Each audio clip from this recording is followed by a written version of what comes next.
He swings, long drive, left field. If it stays fair, it's gone. Home run! The Red Sox win. And the series is tied 3 games apiece. The great plays of all time are yours with this spectacular new home video, This Week in Baseball's Greatest Plays. You'll see Ozzie Smith, the most innovative defensive player in the history of baseball. You'll see Johnny Bench, whose powerful arm intimidated opponents. And you'll see the most remarkable and outrageous plays ever on this new home video, This Week in Baseball's Greatest Plays. To order for $19.95 plus $4 shipping and handling, call 1-800-336-2100. Visa and MasterCard orders only. You'll see the plays that snuff out the rally, set down the side, and lift you out of your seats to cheer. To order this superstar-filled home video, This Week in Baseball's Greatest Plays, call 1-800-336-2100 or send check or money order to MLB Home Video, P.O. Box 458, Bensonville, Illinois, 60106.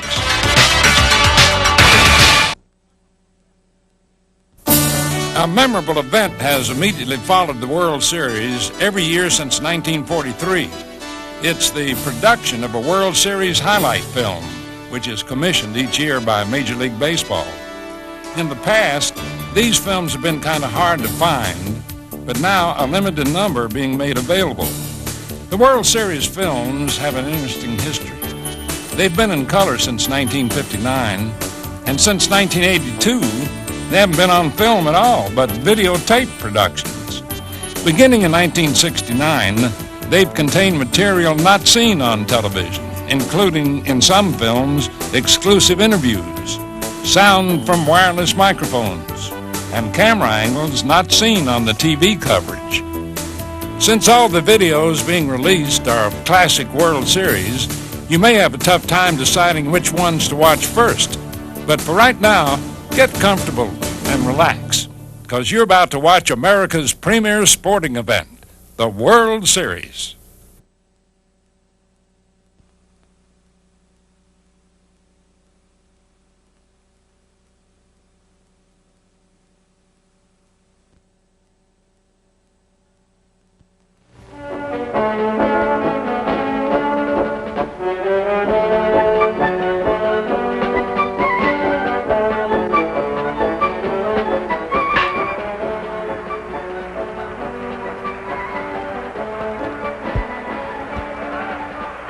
It's the last day of the baseball season, and an entire nation is caught up in the excitement of the most dramatic race in American League history. In the final weekend, 4 teams were still in it: Boston, Minnesota, Detroit, and the White Sox. And on this last day, 3 remain in the fight: the Tigers playing in Detroit, and the Red Sox and Twins battling head-to-head here in Fenway Park. Rico Petrocelli grabs Rich Rowland's pop fly. It's the last out. Boston wins the game, and all bedlam breaks loose. Hysterical fans come charging out of the stands and swarm onto the field. They carry pitching hero Jim Lonborg toward the dugout. The Red Sox have clinched at least a tie for the American League pennant. And with that news, all the Boston area, traditionally so staid and proper, simply explode. And they get even wilder a little later when they learn the Tigers have lost, and now Boston has won it all. Let's go! Batter up! We're taking the afternoon off. It's a beautiful day for a ball game today. The fans are out to get a ticket or two from Walla Washington to Kalamazoo. It's a beautiful day for a home run, but even a triple's okay. We're gonna cheer and boo and raise a hullabaloo at the ball game today. Batter up, strike one. The game has just begun, and the home team's out to win. Strike two. And the pitch a dipsy-do, he just fastball pop right in. This is it. Strike three. And the tearing up the chest, but watch the The Cardinals warm up for the opener. They also were the opposition the last time the Red Sox won a pennant back in 1946 and handed Boston its first defeat in 6 World Series appearances. Elston Howard and Roger Maris, former teammates with the Yankees, talk over old times. Commissioner William Eckert, supreme authority at the World Series, gets together with the 2 managers, Dick Williams and Red Shandy. Following introduction of the starting players, both teams come to attention, along with the crowd, for the national anthem and raising of the flag by the color guard. The 6-man umpiring crew gathers at the plate with the managers. And there go the Red Sox onto the field. Jose Santiago goes to the mound, winning the distinction of hurling the opener because Lonborg, Boston's ace, pitched the pennant clincher Sunday. Santiago had a 12-4 record. Lou Brock, the fleet-footed outfielder, steps into the box as the leadoff batter for the Cardinals. With a count of 1-1, Brock hits one off the fist for a soft line single into left center. Curt Flood now steps into the batter's box.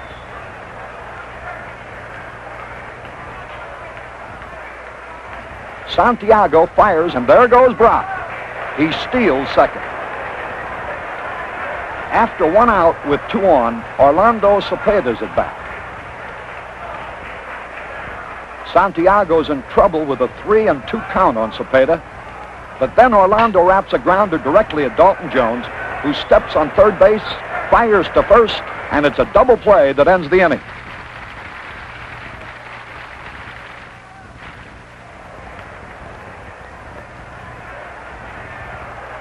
With the bases filled and only 1 out in the Cardinals' second, manager Williams goes out to talk with Santiago. How you feeling, Jose? Well, I'm just out here to give you a little breather. I'm not going to take you out or anything. Just keep that ball down now, and we'll try to get a pair.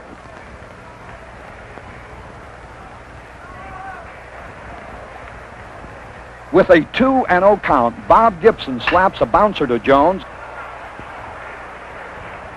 who juggles the ball momentarily, fires to Jerry Adair, who crosses the bag to avoid the runner, and relays to first base. And for the second straight time, a double play has bailed the Red Sox out of a jam. In the third, Brock leads off again, and Santiago mops his brow, quite understandably. Santiago cuts loose, and Lou Brock whistles a low liner to center field for his second hit.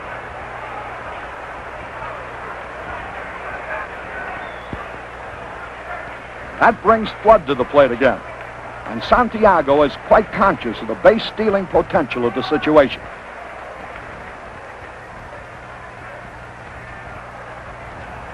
But Flood hits away and smashes the ball into the left field corner, where it caroms off the wall for a double, with Brock taking third.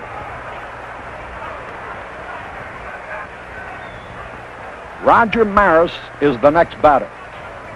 Santiago looks for the next sign after getting 2 quick strikes on Maris. But this time, Roger grounds to Scott with the infield back, and Brock scores easily. It's the first run of the game as St. Louis takes the lead. In the Boston third, Gibson takes his big windup, and Jose connects solidly with a high fastball, and it goes sailing into the left field screen. A homer isn't a complete novelty for Santiago. He hit one May 14th against Detroit.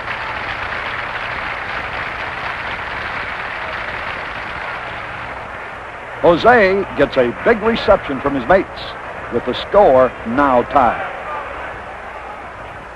In the Cardinals' fourth, Julian Javier's on second with Lou Brock at bat. Santiago goes into his stretch, trying again to cool off the sizzling Brock. But Lou pushes a ground single to left. Yastrzemski grabs it, fires to the plate. Russ Gibson dives for the sliding Javier, and he's out. Now here's the instant replay. Yaz scooping up the ball like an infielder, throwing on the run, and the ball carries on the fly to the plate. Gibson dives for Javier, who gives him a small target with a beautiful fall-away slide. But he's out in an eyelash decision by umpire John Stevens. Curt Flood leads off for the Cardinals in the 5th inning. Santiago's first pitch is hammered to left by Flood. It looks like a sure extra base hit, but no, Yastrzemski grabs it with a leaping one-handed stab. It's a miraculous play.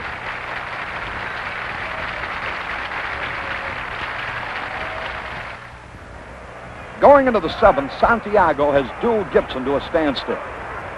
But Lou Brock leads off with his 4th straight hit, tying a World Series record.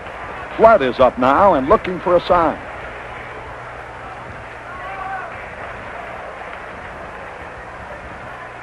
On the first pitch to Flood, there goes Brock again. And he's safe with a head-first slide. Petrocelli complains in vain on the decision by umpire Umat. We'll play it back in slow motion, and you can make your own decision.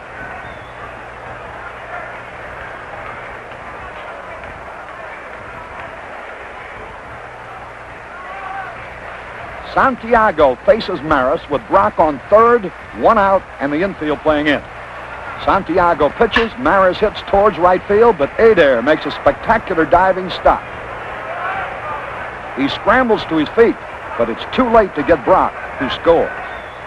And now the Cardinals lead 2-1. It's the Boston 9th, and Gibson is still stubbornly trying to protect his slim 2-1 edge. He has fanned 10 and allowed only 6 hits. He quickly retires 2, but then Scott walks. Manager Shandies goes to the mound to caution Gibson. A homer over that short fence could win for Boston now. Mike Andrews flies to right field. Maris grabs it to end the game. The Cardinals win 2-1. Shannon leads the rush to congratulate Gibson. It's a big win for him after coming back from a fractured ankle in mid-July. But Brock also shared heavily in the glory, getting 4 hits, scoring both runs, and stealing 2 bases.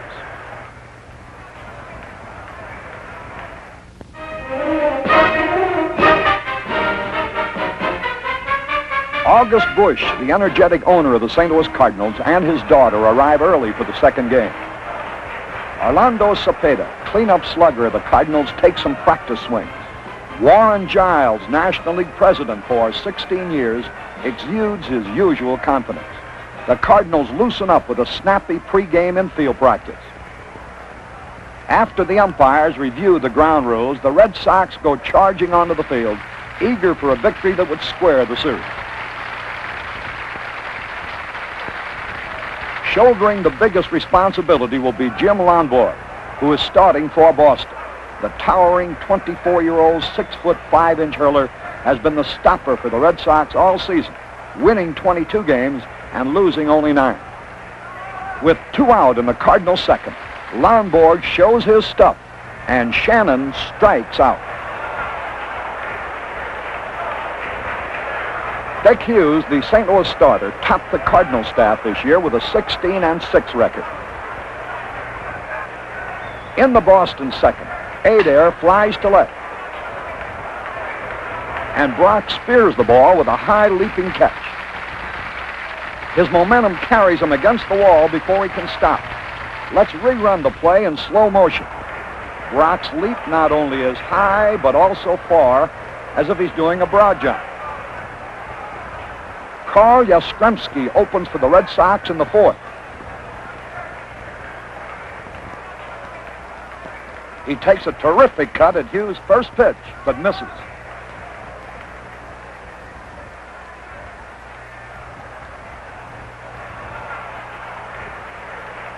Hughes fires another pitch. This time, Yaz doesn't miss.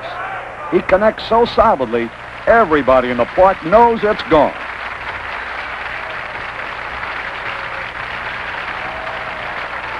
Yaz goes into his home run trot around the bases, and it's a familiar one, since the star slugger walloped 44 out of the park during the season. Elston Howard comes up with 2 men on and 2 out. and Howard smashes one through the middle. Javier makes a diving stop, an unbelievable play. Then he scrambles to his knees and tosses the ball to Maxville for a force out. Boston now leads 1-0. The Red Sox added another run in the 6th. With 1 out in the 7th, Lonborg has retired 19 in succession. Not a man has reached base, and now he faces Curt Flood. He goes to a 3-2 count, and then walks Flood on a low outside pitch. That ends Lonborg's chances for a perfect game, but he still has a no-hitter going. In the Red Sox 7th, Jose Tartabull and Dalton Jones are on base with nobody out when Yastrzemski loosens up for another turn at bat. Lefty Joe Harner is the new Cardinal pitcher. Yaz steps into the batter's box, wiping his hands dry. Harner pitches, and Yastrzemski really ties into this one. It's a way back over the bullpen and into the bleachers for his second home run of the day. Tartabull and Jones score. Tartabull, Jones, and Scott, the next batter, greet him at the plate, and he gets another welcome. Carl Yastrzemski's 3-run homer has expanded the Boston lead to 5-0. Jim Lonborg, pitching brilliantly, has been a complete mystery to the Cardinals. He still has a no-hitter with 2 out in the 8th, and Julian Javier coming up.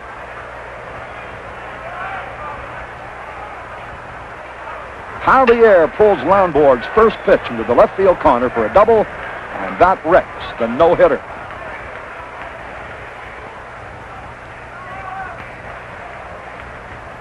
As Lonborg warms up in the 9th, he still has a 1-hit shutout, and the crowd gives him a big hand. He retires the first 2 and is 1 out away from victory with Flood at bat. Lonborg looks in for the catcher's sign.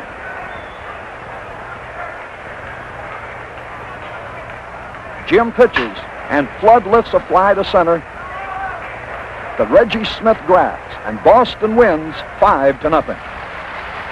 The Red Sox swarm around Lonborg, who has pitched one of the 5 greatest games in World Series history. Only one better was Don Larson's perfect game, and there have been 3 other one-hitters. But the big gun offensively was Yastrzemski with his 2 homers. And now it's off to St. Louis for the 3rd game. The Cardinals and the Red Sox each have their own chartered plane. And away they go, relaxing as they speed over fleecy white clouds. Busch Stadium, beautiful new home of the Cardinals, which was opened May 12th last year. They drew a record 2 million this season. The 630-foot high Gateway Arch is in the background. And now the players come to attention for the national anthem.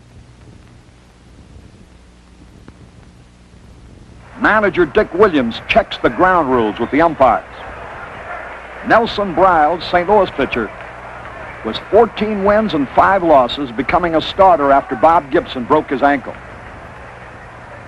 Gary Bell, acquired from Cleveland, will start for Boston. He was 13-13 overall this season. Lou Brock leads off for the Cardinals in the 1st inning.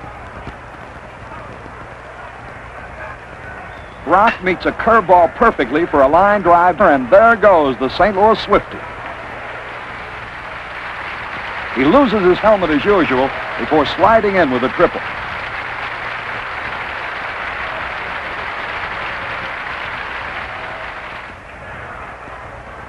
Curt Flood steps into the box. After taking 1 pitch, Flood rips the next one for a line single to center, and Brock scores.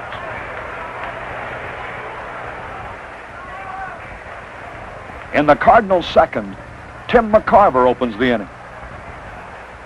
He drills the ball through the middle for a single.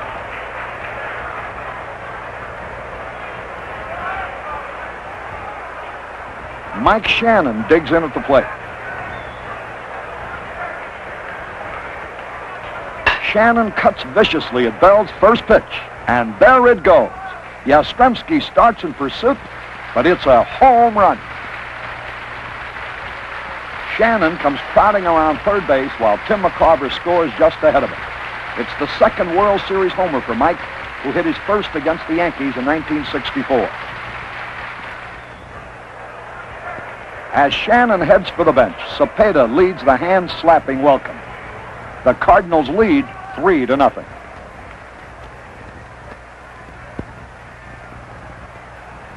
With Mike Andrews on second in the Boston sixth, Briles pitches to Jones and Dalton singles to right. Andrews scores. In the Cardinals sixth, Maris lines a single to right on a 3-2 pitch. Lou Brock scores from third, and St. Louis leads 4-1. Reggie Smith stretches his muscles as he leads off the Boston seventh against Briles. Smith levels his bat over the plate and slams the first pitch over the bullpen wall for a home run. Smith comes around to score, and he gets a big reception from his mates, who feel that they're still very much in this contest, with the Cardinal lead slashed to 4-2. With Dan Osinski pitching in the Cardinal eighth, Orlando Cepeda hammers the ball off the wall in right center for a double, and Maris scores.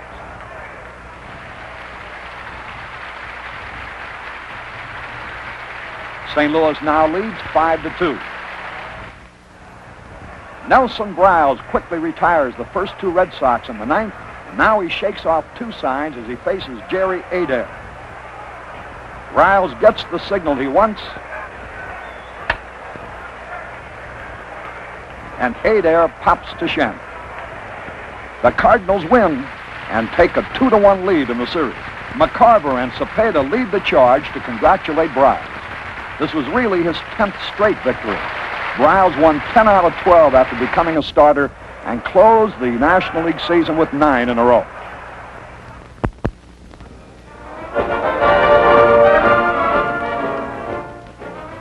It's a dark, cloudy day for the fourth game, and the lights are on. And there go the Cardinals. Bob Gibson, who won the opener, meets the Red Sox again. After Gibson retires the first two, he faces Yastrzemski. And Carl lines a single to right to maintain his constant hitting threat in the series. Bob Gibson gets a slider over the outside corner, and Scott strikes out. Jose Santiago is back for his second duel with Gibson. Lou Brock and Kurt Flood are on base with none out in the first inning, and Roger Maris is at bat.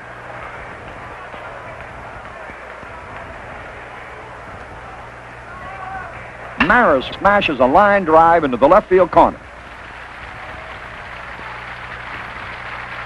Roger Maris pulls up at second base with a stand-up double. Brock and Flood, the St. Louis Swifties, come racing home to score the game's first runs. With Maris now on third and one out, Tim McCarver steps to the plate, wiping his hands. The infield is in.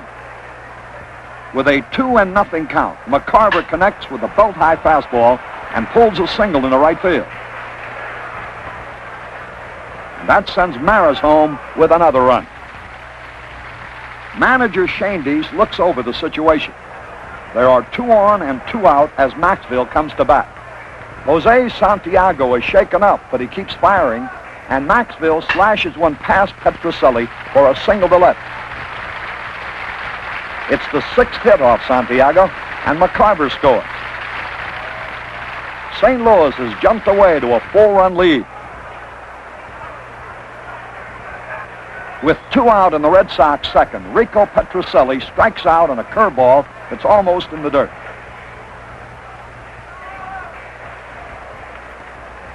In the Boston third, Joe Foy fans on an outside pitch.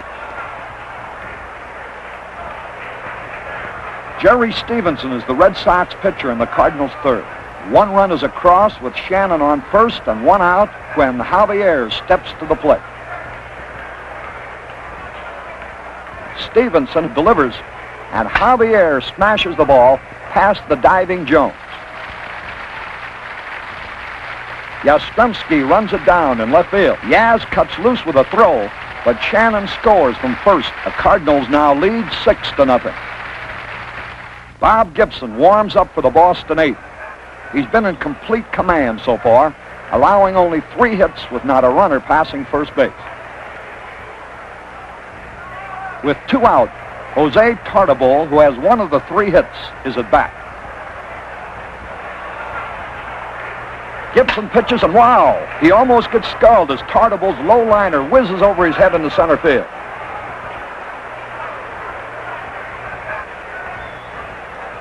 The St. Louis partisans in the crowd are enjoying themselves to the hilt.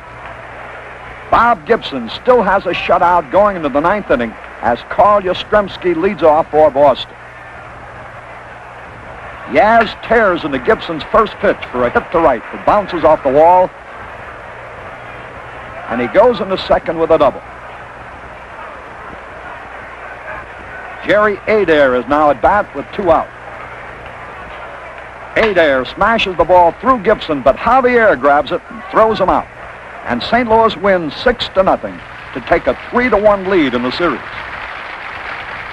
It was all Bob Gibson today as he fired a 5-hitter for his second victory over the Red Sox.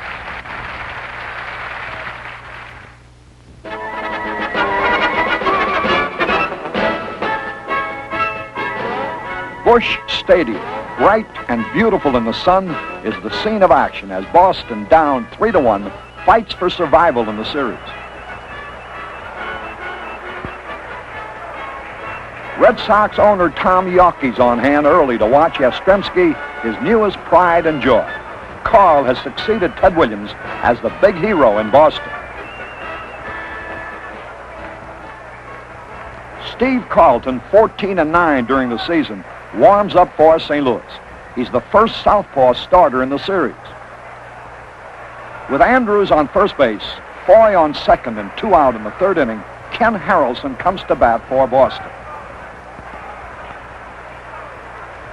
With a 2-1 count, Harrelson singles to left. Brock sees no chance at the plate, and Foy scores. Jim Lonborg is holding on to a slim lead in this must game for Boston. In the Cardinal 5th, Lonborg, leading 1-0, strikes out Mike Shannon on a low-breaking curveball.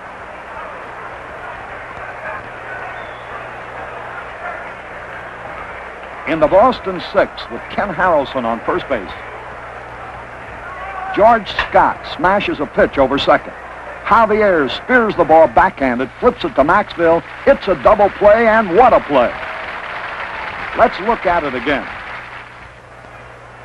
As he falls down, Javier tosses the ball under his left elbow, and the throw is perfect. There is such lightning dexterity, such flawless ballet precision, that the entire dazzling play is completed in just 5 seconds from the time the ball is hit. In the Cardinals 6th, Bob Tolan bats for Carlton and takes the 3rd strike. Lonborg has a 2-hitter, but leads only 1-0 after 8 innings. Ron Willis takes over the Cardinal pitching in the Boston 9th. Reggie Smith comes up after George Scott opens with a walk. Smith goes with an outside pitch and strokes it to left. Brock runs it down and throws to second while Scott takes 3rd, and Smith pulls up with a double. After Petrocelli has walked intentionally, Elston Howard takes the first pitch. Then Jack LeMahieu comes in to relieve Ron Willis. Elston Howard gets set again. Howard cuts it a low pitch. Scott heads back to 3rd to tag up, but it's a little blooper nobody can reach. Scott comes in to score, and when Maris throws high to the plate, Smith also comes sliding home as McCarver is too late diving after the runner.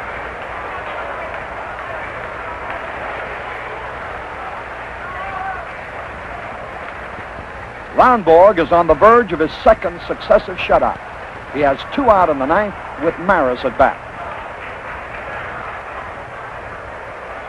Rogers swings, and there it goes, over the right field wall for a home run. It's the 6th homer he has hit in World Series competition. That ruins Lombard's shutout, and he's still 1 out away from victory with Orlando Cepeda coming up.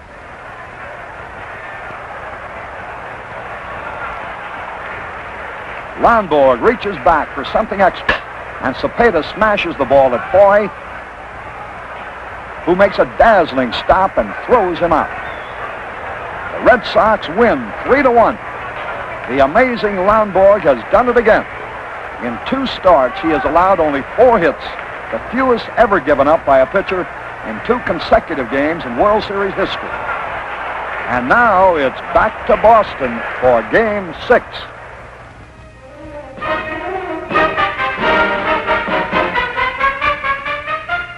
Hall of Famer Joe Cronin, president of the American League, is out early hoping for a Red Sox victory. Managers Dick Williams and Red Shandy seem perfectly relaxed as they get together before the 6th game.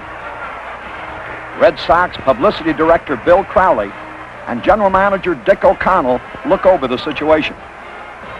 Williams gambles with rookie pitcher Gary Waslewski. It's his first start since September the 3rd when he was with Toronto. Here are the umpires: Paul Pryor, Augie Donatelli, Frank Humont, Al Barlick, Ed Runge, and John Stevens. Dick Hughes comes back for his 2nd shot at the Red Sox. Rico Petrocelli steps to the plate in the Boston 2nd with 2 away. And Petrocelli connects solidly. It's up, over the fence, and into the screen for a home run. Rico jogs around the bases to the welcome of his teammates.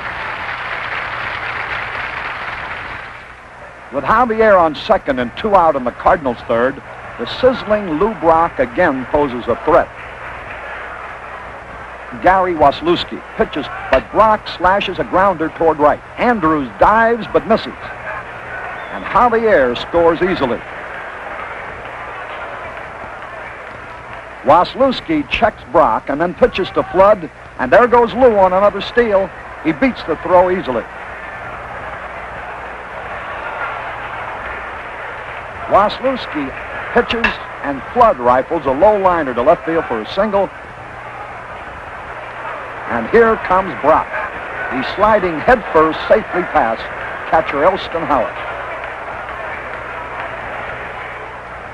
Lou Brock gets a wild welcome as St. Louis now leads 2-1. Carl Yastrzemski leads off the Boston 4th. And with the fans, it's Yaz for mayor. Yaz smashes an outside pitch to left. It's in the netting for a home run. That's number 3 for the Boston Slugger in the series and ties the score 2-all. Reggie Smith comes up after Hughes gets 2 out. Smith gets around on this one and hooks a drive into the right field seats for another home run. And Reggie himself seems to be the happiest guy of all. Manager Shandies goes out to talk with Hughes. Dick, how you feeling? Keep your good stuff on the ball now. Keep it down on this guy.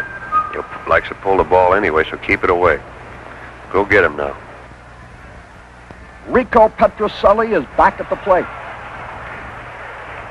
And Rico slams the ball to left center. It's in the netting for the 3rd homer of the inning, a new World Series record. The short left field fence is called the Green Monster, but today it's anything but that for the Red Sox. In the Cardinal 5th inning, Lou Brock wraps a grounder toward right.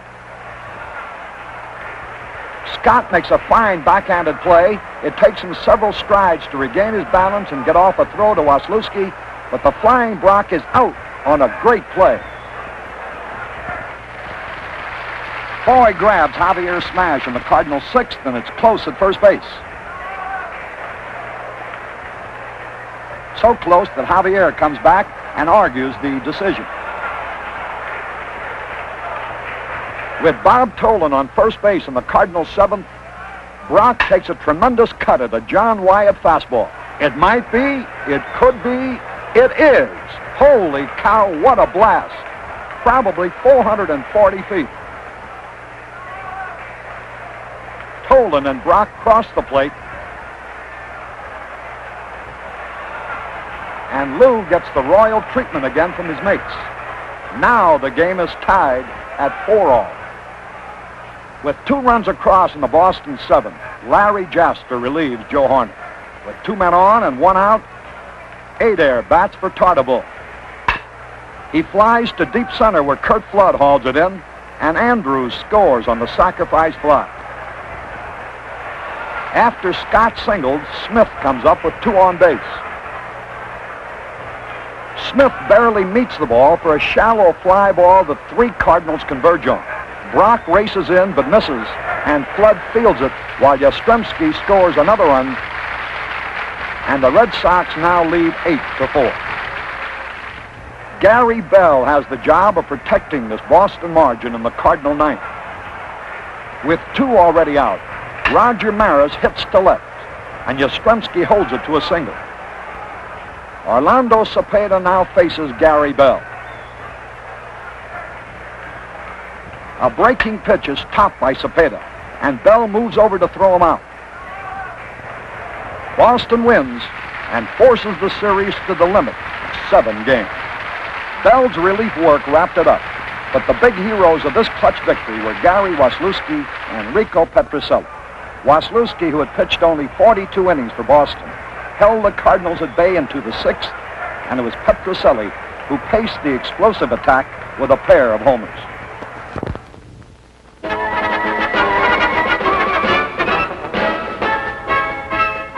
Manager Red Schoendienst gets together with Bob Gibson, his starter, in this decisive 7th game. Jim Toomey, the Cardinal publicity director, is on hand early, and so is the great Stan Musial, now the St. Louis Cardinals general manager. Boston pins all its hopes on Jim Lonborg, who will pitch with only 2 days rest in the head-and-head duel of the 2 pitching aces.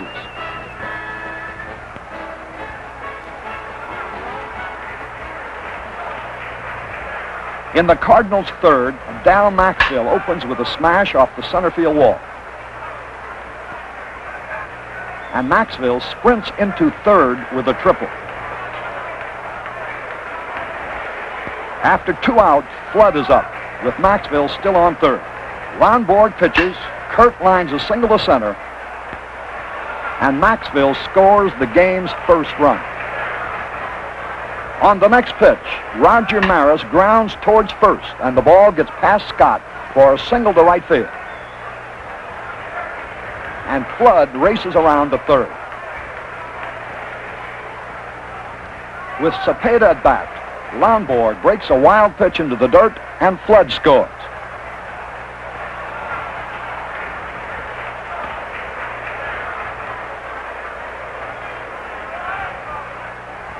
In the Boston 4th, with 2 out, Bob Gibson still hasn't allowed a hit, and he fans Harrelson.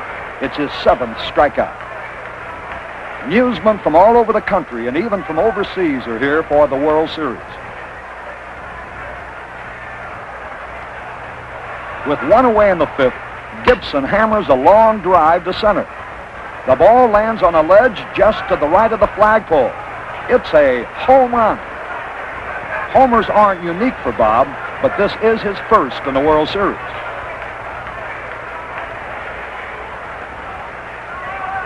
St. Louis scores again in the inning and leads 4-0. George Scott leads off in the Red Sox 5th. Scott leans into one and crashes the ball off the wall in center. As it caroms away, George goes into 3rd with a triple. But Javier's relay throw is wild, and Scott scores. It's the 1st hit as well as the 1st run for Boston. With Shannon and McCarver on base in the Cardinals' 6th, Santiago is warming up in the bullpen. Julian Javier comes up with none out. Lonborg bears down, but Javier slams one to left. It's a home run, and Yastrzemski just watches.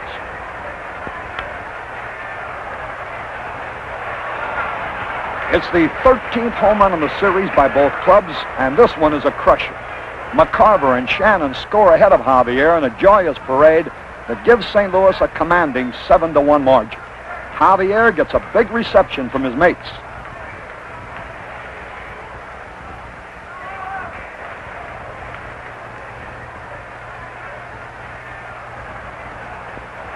In the Cardinals' ninth, Lou Brock is in there again for his 7th stolen base of the series, a new record. Carl Yastrzemski leads off for the Red Sox in the ninth and gets a standing ovation. Gibson has a 2-hitter and a 7-2 lead as he faces Yastrzemski. Carl smashes a single to right field. That brings Ken Harrelson to the plate. Gibson delivers and Harrelson hits a grounder to short. It's Maxfield to Javier to Cepeda, a double play. Now, 1 out from victory, Gibson makes a supreme effort and Scott strikes out. The Cardinals win. They're the new world champions.